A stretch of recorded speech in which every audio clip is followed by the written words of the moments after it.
With 6 enemy positions eliminated and the ambush force's coordination completely shattered, Sarah faced her most critical decision. She could extract her crew now while they still had tactical superiority, or she could press the attack to completely eliminate the remaining threats.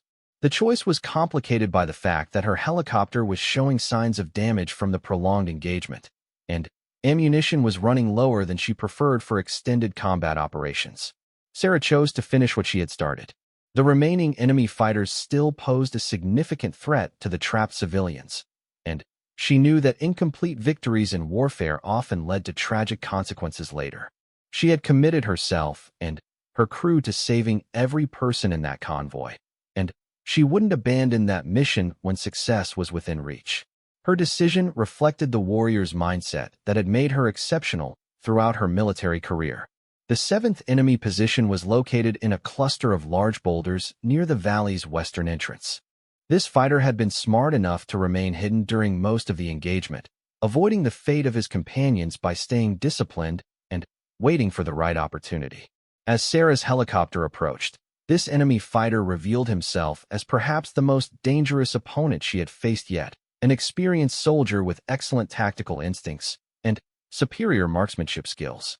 The enemy fighter opened fire with a precision rifle, sending carefully aimed shots at the helicopter's most vulnerable components. His first shot shattered one of the aircraft's side windows, sending glass fragments through the cockpit. His second shot struck the tail rotor assembly, causing vibrations that Sarah could feel through the entire aircraft. This fighter understood helicopters and was systematically attempting to disable critical systems rather than just trying to shoot them down with raw firepower. Sarah realized she was facing a professional, possibly a former military sniper who had joined the enemy force.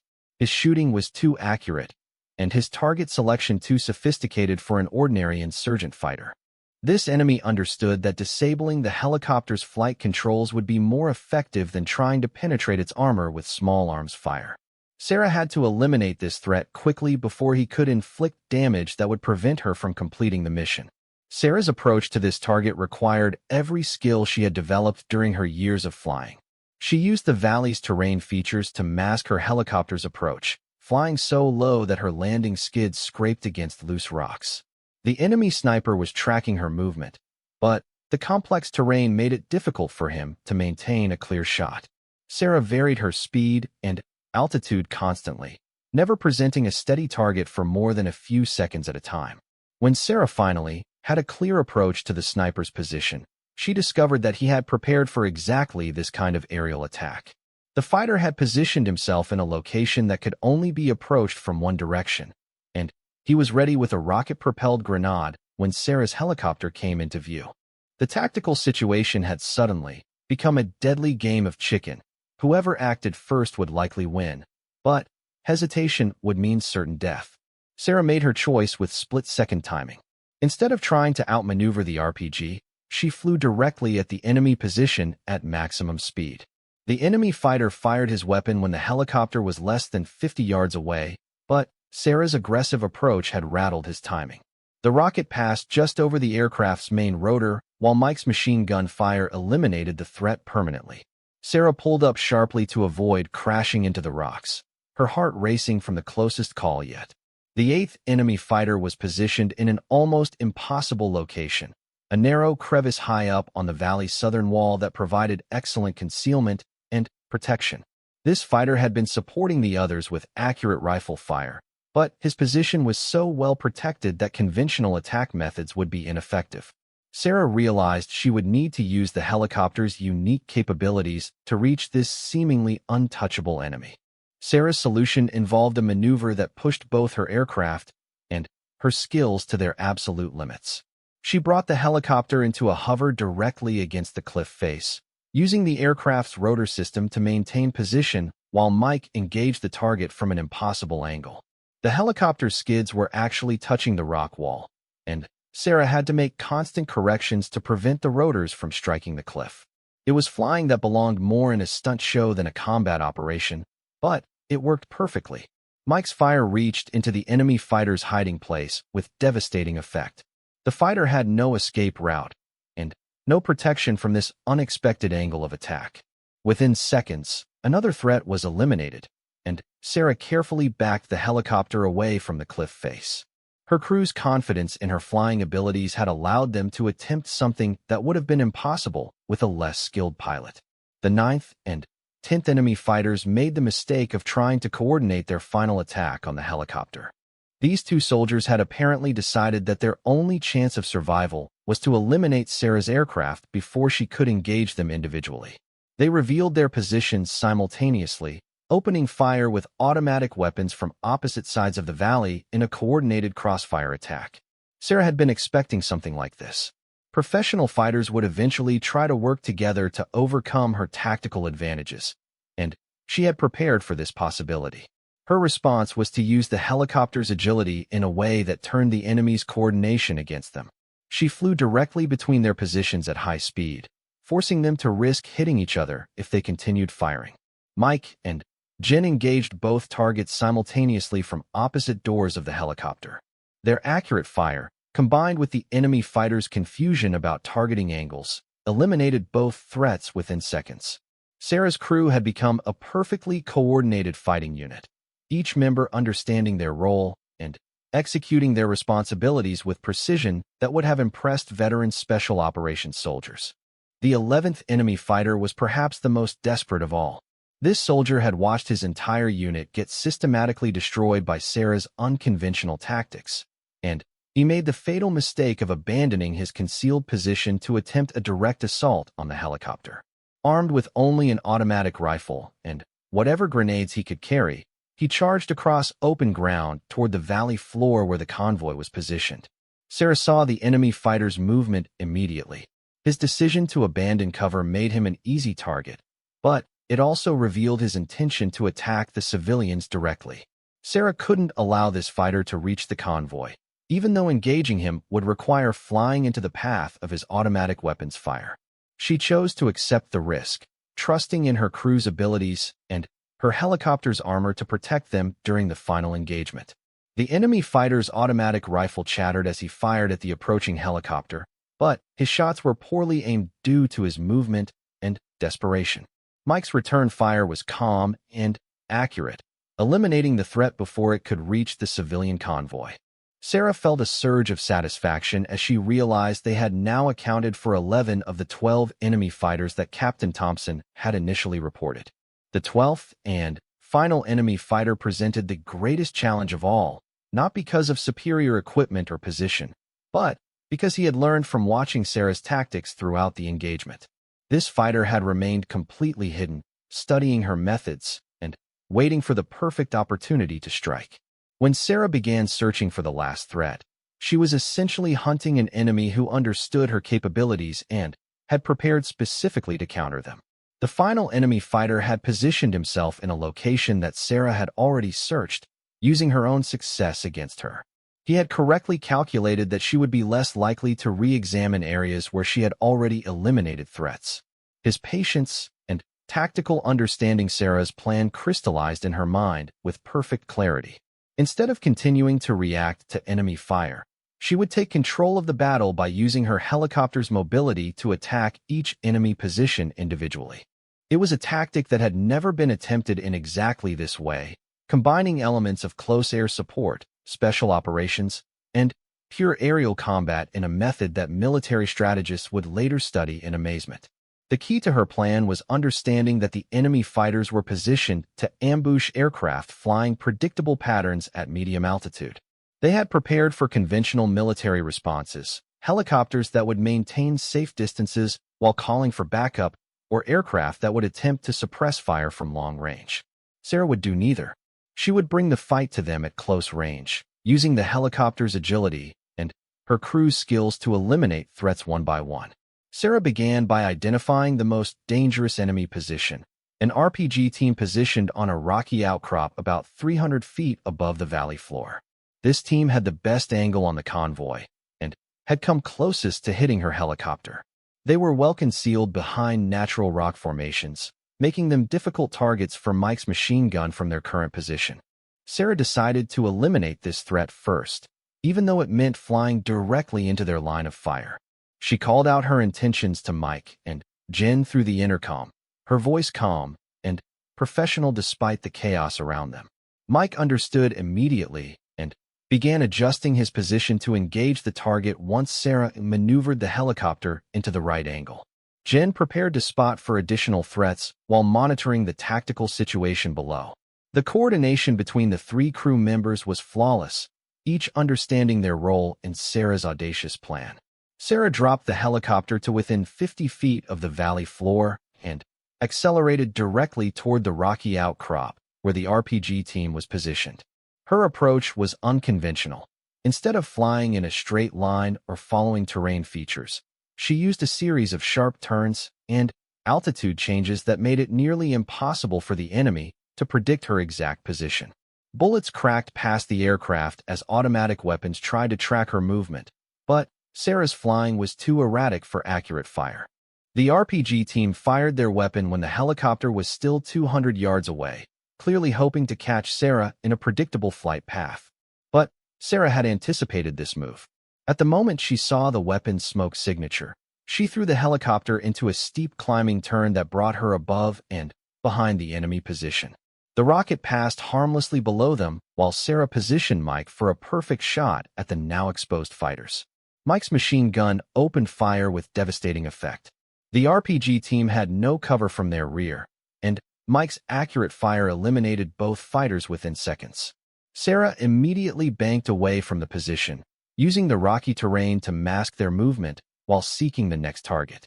One enemy position down, at least 5 more to go, and she had used only 15 seconds of her estimated minute of tactical advantage. The second target Sarah selected was a sniper position about 400 yards up the valley's eastern slope. This fighter had been taking careful shots at the convoy security team and had wounded at least 2 of Captain Thompson's men. The position was well concealed among loose rocks and scrub vegetation, making it difficult to spot from most angles. But Sarah's aerial perspective gave her advantages that ground-based fighters couldn't match. Sarah's approach to the sniper position was completely different from her first attack. Instead of flying directly toward the target, she used the valley's topography to approach from an unexpected angle. She flew low along the western slope, hidden from the sniper's view by the valley's natural features, then popped up suddenly, behind a ridge that put her above and to the side of the enemy fighter's position. The sniper never saw them coming. Mike's first burst of machine gun fire struck the position before the enemy fighter could react. Sarah immediately moved to the next target, not waiting to confirm the kill. Speed and surprise were her greatest weapons, and she couldn't afford to waste either by lingering over eliminated threats. The enemy was beginning to understand that they were facing something completely outside their experience, and their reaction time was improving with each engagement. The third enemy position contained an automatic weapons team that had been suppressing the convoy's defenders with disciplined, accurate fire. This team was positioned in a natural cave formation that provided excellent protection from conventional air attack. Sarah realized that a direct approach would expose her helicopter to concentrated fire from multiple directions, so she improvised a solution that stunned even her experienced crew. Sarah brought the helicopter to a hover directly above the cave entrance, using the aircraft's rotor wash to create a massive dust cloud that blinded the enemy fighters and disrupted their ability to aim effectively. While the enemy struggled to see through the artificial sandstorm, Mike leaned out from the helicopter's door and dropped 2 hand grenades directly into the cave opening. The explosions echoed through the valley, and the automatic weapons fire from that position stopped immediately. The fourth enemy position was the most challenging yet, a heavy machine gun team positioned on a narrow ledge about halfway up the valley's northern wall. The position had excellent fields of fire and natural protection, and the fighters manning it were clearly experienced. They had been tracking Sarah's helicopter and had adjusted their tactics to counter her unconventional approach methods. As Sarah maneuvered toward this position, the enemy machine gun opened fire with perfectly timed bursts, forcing her to take evasive action that limited her ability to attack effectively. The enemy gunner was skilled, leading his shots and anticipating Sarah's movements with dangerous accuracy. Several rounds struck the helicopter's armor, and Sarah could feel the aircraft's performance degrading slightly as minor systems took damage. Sarah realized she needed a different approach for this target. Instead of attacking directly, She used the helicopter's mobility to force the enemy team into a tactical mistake. She flew a series of feints toward their position, drawing their fire and forcing them to expose themselves while tracking her movement. On the third feint, as the machine gun team adjusted their position to engage her, Jin spotted them clearly and called out their exact location to Mike. Mike's return fire was devastating. The enemy machine gun team was caught in the open, trying to track Sarah's movement, when Mike's accurately aimed burst eliminated both fighters. Sarah immediately banked away from the position, adding another successful engagement to their growing tally.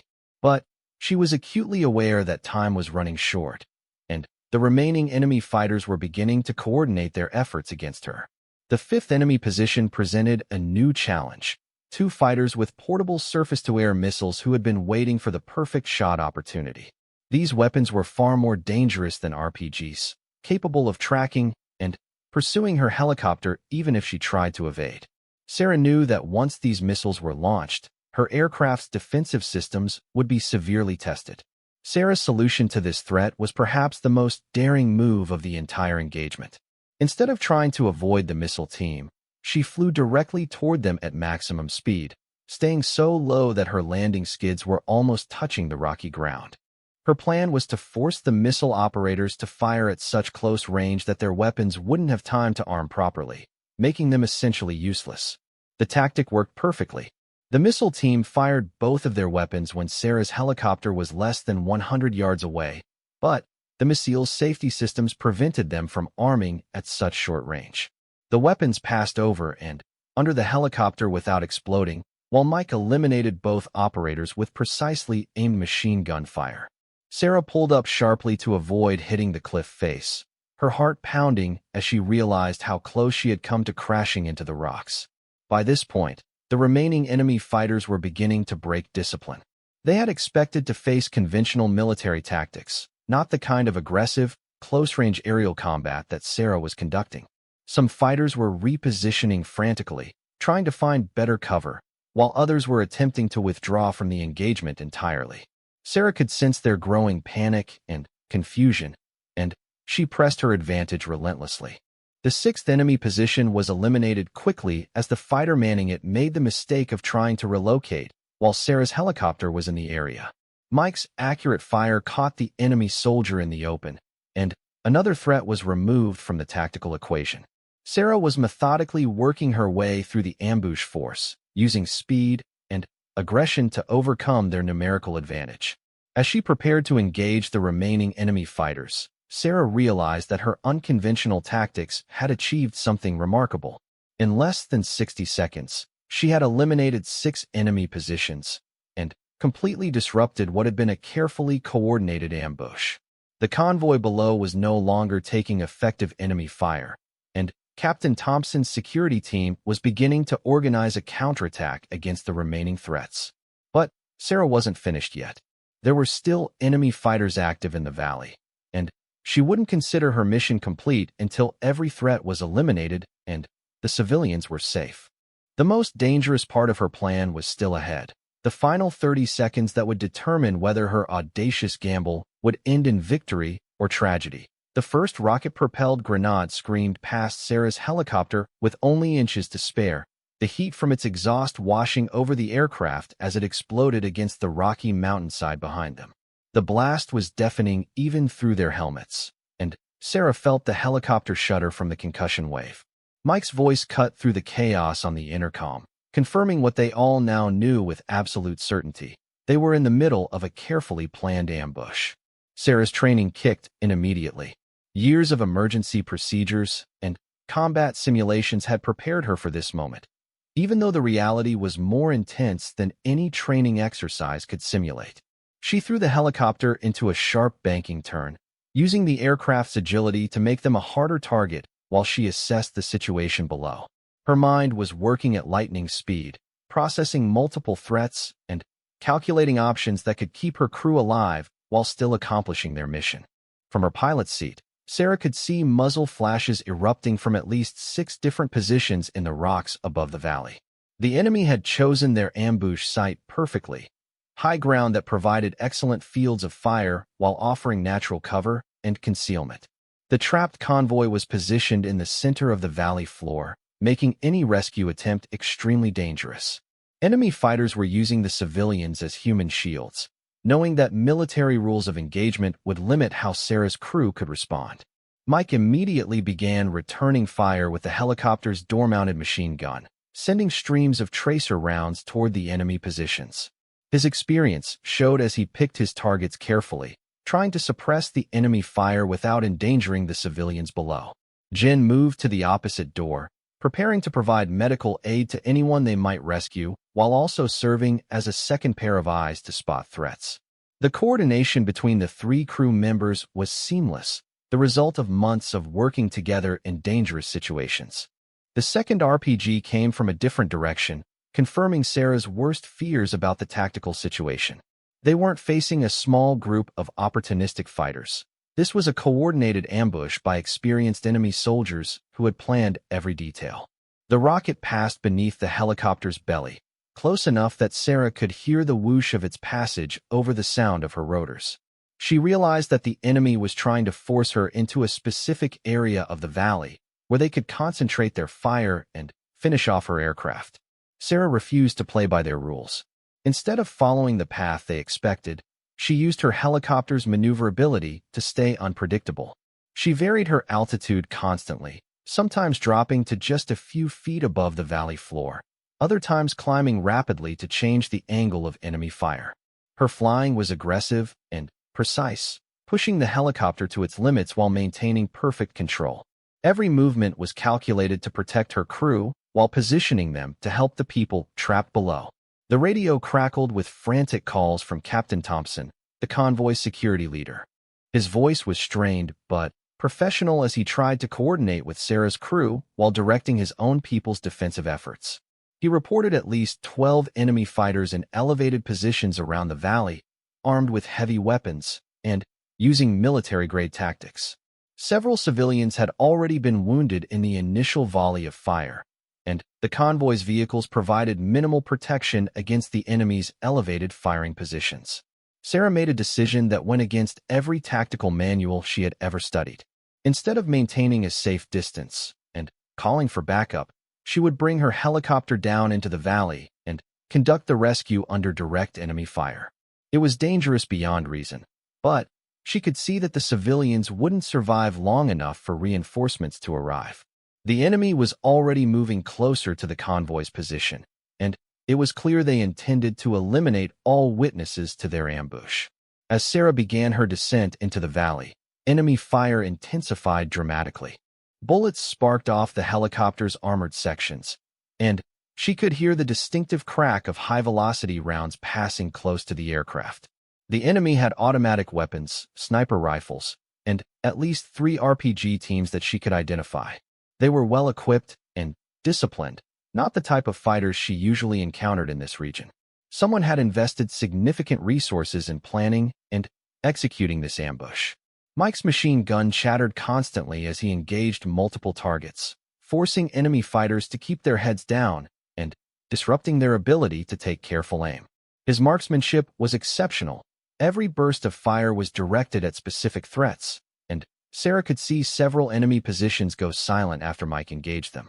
Jin was calling out threats from her position, helping Sarah navigate the maze of enemy fire while preparing medical equipment for the casualties they would inevitably encounter. The third RPG was the closest yet, passing just above the helicopter's main rotor and exploding against the valley wall in a shower of rock and shrapnel. The blast wave hit the aircraft like a giant fist, throwing it sideways and testing Sarah's ability to maintain control. For a terrifying moment, the helicopter seemed to hang in the air, all lift lost to the turbulence from the explosion. Sarah worked the controls frantically, using every technique she knew to regain stable flight before they crashed into the rocky ground below. Sarah's hands moved across the controls with practiced precision, making dozens of micro-adjustments per second to keep the helicopter stable in the turbulent air. Her feet worked the rudder pedals constantly, counteracting the effects of enemy fire and explosion-induced turbulence. The helicopter responded to her touch like a living thing, and she could feel every vibration and movement through her body. This intimate connection with her aircraft was what separated great pilots from merely competent ones, and Sarah was proving herself to be exceptional. The enemy's fourth RPG attempt came from directly ahead, launched by a fighter who had predicted Sarah's flight path perfectly.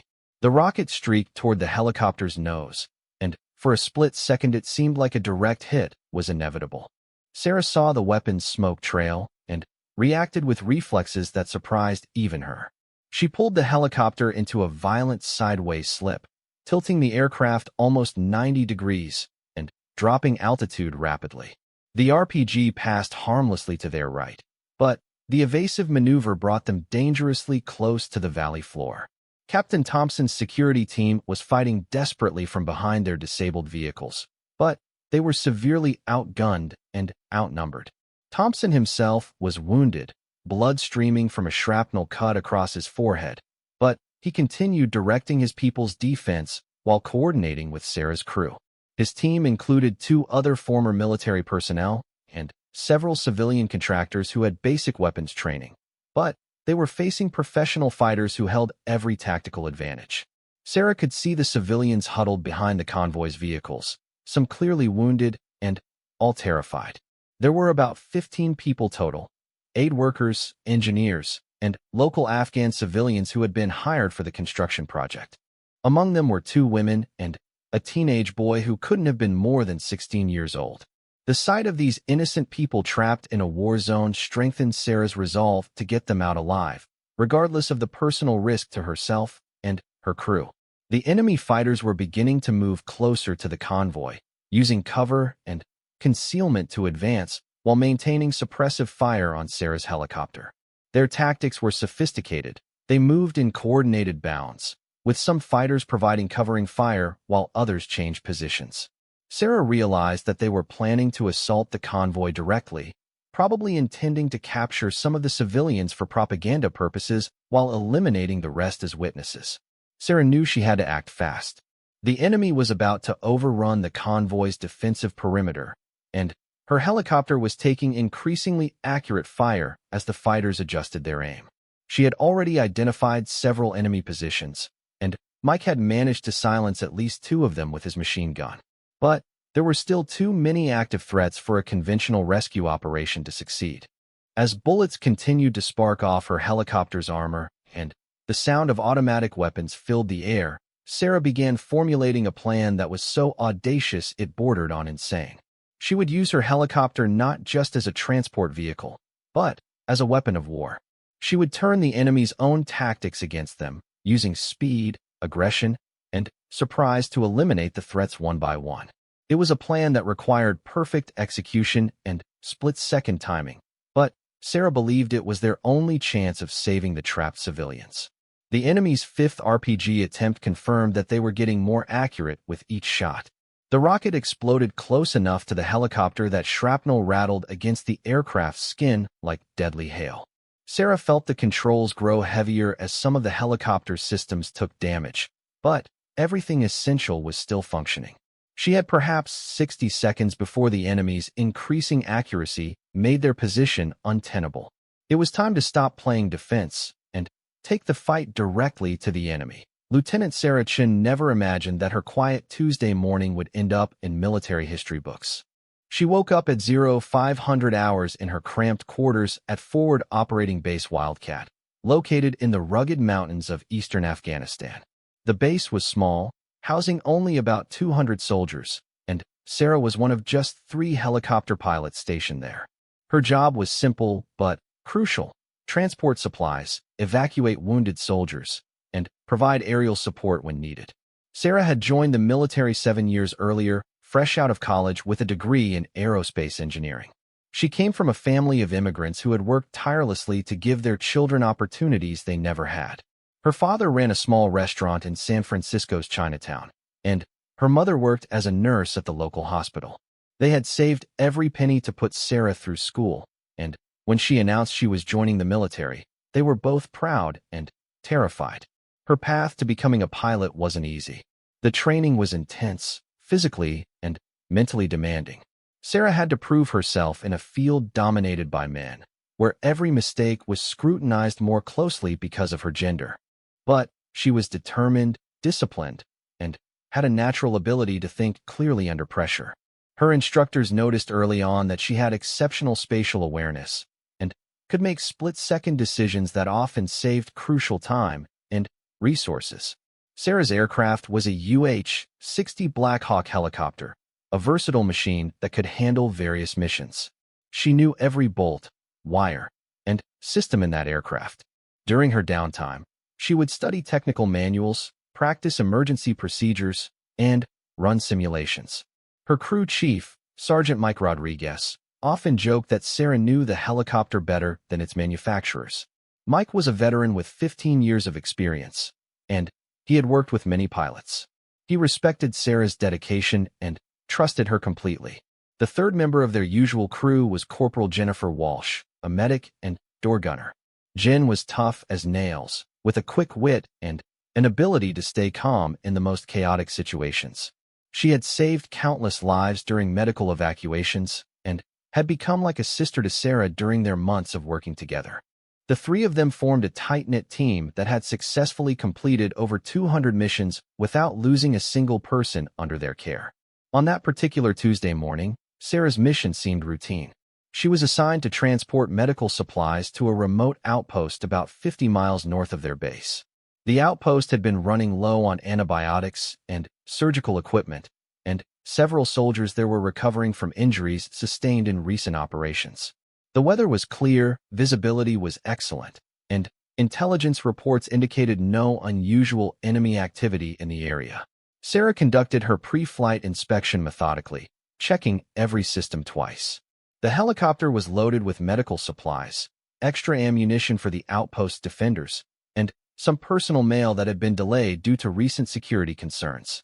Mike performed his own checks on the weapons systems and communication equipment, while Jen organized the medical supplies and verified that all emergency equipment was properly secured. At 0730 hours, they received final clearance for takeoff. The mission was expected to take about 3 hours round trip, including time to unload supplies and potentially pick up any soldiers who needed medical attention at the main base. Sarah felt good about the mission.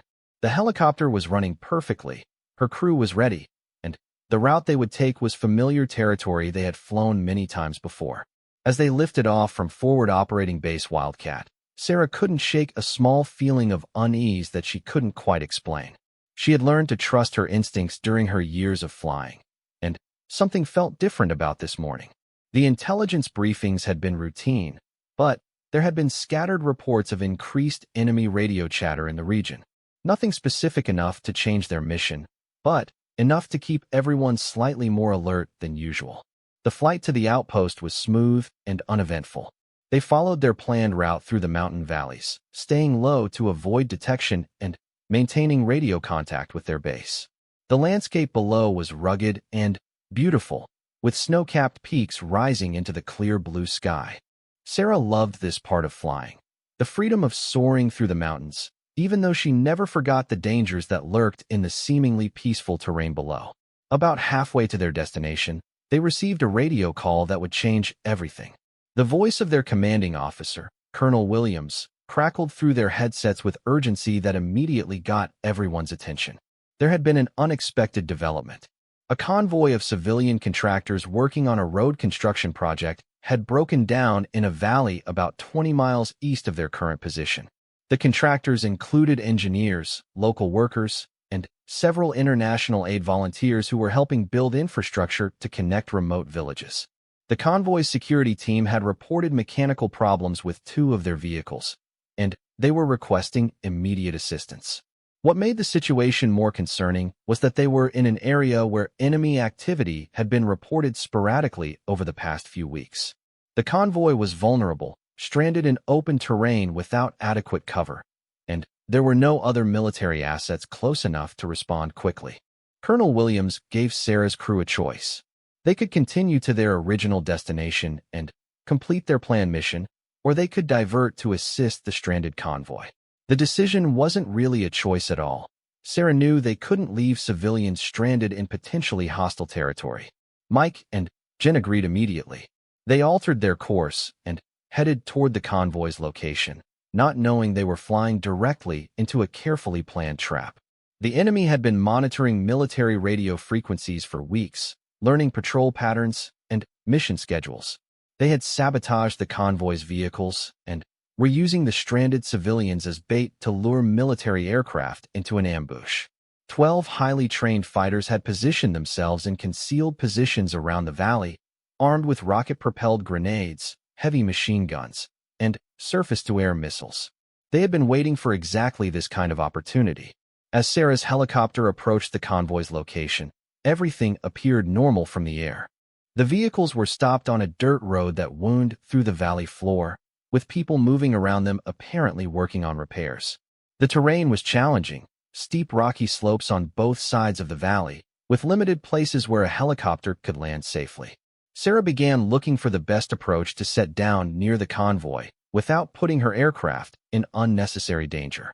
She was an experienced pilot who had conducted countless similar operations, but she had no way of knowing that enemy spotters were already tracking her helicopter through high-powered scopes. Radio communications were being monitored, and the ambush teams were coordinating their positions for maximum effectiveness. The trap was set, and Sarah's crew was about to fly directly into the most dangerous 90 seconds of their lives. The convoy's security team leader, a former Special Forces operator named Captain Marcus Thompson, had begun to suspect something was wrong. Some of the civilian workers were acting strangely, and he had noticed movement in the rocks above the valley that didn't seem natural. He tried to radio the approaching helicopter to warn them, but enemy jammers had begun interfering with communications. His radio calls became broken and difficult to understand, which Sarah's crew initially attributed to the mountainous terrain affecting their signals. As they flew closer to the landing zone, Mike spotted something that made his blood run cold. Sunlight reflecting off metal in the rocks above the valley, the unmistakable glint of weapon scopes trained on their aircraft. He immediately alerted Sarah, but it was almost too late. They were already within range of the enemy weapons, and the ambush was about to begin. Sarah felt her heart rate spike as the realization hit her. This wasn't a routine rescue mission anymore. They were flying into a kill zone, and their only options were to retreat immediately or try to save the people below while fighting for their own survival. She looked down at the convoy and saw women and children among the stranded civilians, aid workers, and local families who had been helping with the construction project. Retreat would mean abandoning them to certain death. In that split second, Sarah made a decision that would define the rest of her life. Instead of turning away from danger, she would fly directly into it. She would use every skill she had learned, every hour of training she had completed, and every instinct she had developed to save those people and get her crew home alive. She had no idea that in the next 90 seconds, she would accomplish something that military experts would study and debate for years to come to in the history of modern warfare. There are moments that defy every tactical manual ever written. Moments when the impossible becomes reality in the span of a heartbeat. When a single person stands against overwhelming odds and emerges victorious through skill, determination, and split-second decision-making that military strategists study for decades afterward. This is the story of Lieutenant Sarah Chun, a 28-year-old helicopter pilot whose name was barely known outside her squadron until one fateful morning in the mountains of Afghanistan. In just 90 seconds, she would accomplish something that seasoned combat veterans said was impossible.